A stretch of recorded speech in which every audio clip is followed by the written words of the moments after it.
1,000 words. I'm sorry, Jason, but Alan won't be able to make it into the office, I said over the phone to my husband's boss. He still isn't feeling well. It's been 4 days, Jason complained. Can I talk to him? You could if he was awake, I replied. He was up half the night puking his guts out and wasn't able to fall asleep until this morning. Can you have him call me when he wakes up? Absolutely, I said first thing. Once I was off the phone, I grabbed my tray of supplies and notebook and carried them down into the basement. Wake up, I snapped. I wasn't lying to Jason about my husband being asleep, but I did lie about him being sick. Alan snapped awake and immediately started fighting against the restraints that held him to the bed. Looks like the muscle relaxants are starting to wear off again, I noted.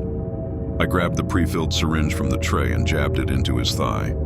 Please stop, Alan begged. I've learned my lesson. I swear to God, I'll never cheat again. That's what you said the first 2 times, I reminded him. I really mean it this time, he insisted. I don't believe you. I picked up the scalpel. Please, he whimpered.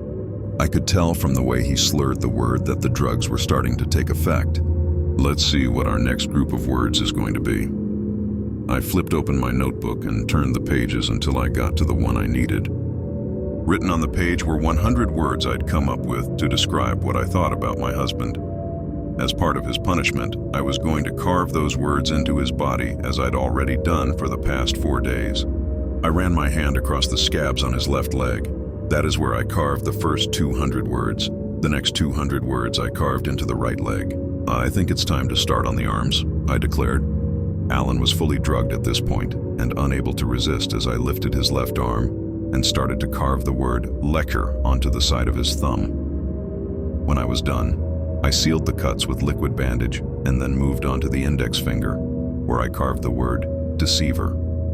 I kept carving words until I carved all 100 of the words I had on my list, and we are done for the day. I dropped the scalpel onto the tray and tended to the wounds caused by the last word. Is there anything special you want for lunch? I asked him. When he didn't try to mumble out a reply, I checked his pulse. There wasn't one. Well, shit, I huffed. I came up with 1,000 words to describe you. I placed my hand on the notebook. I guess I only needed 500 to make my point.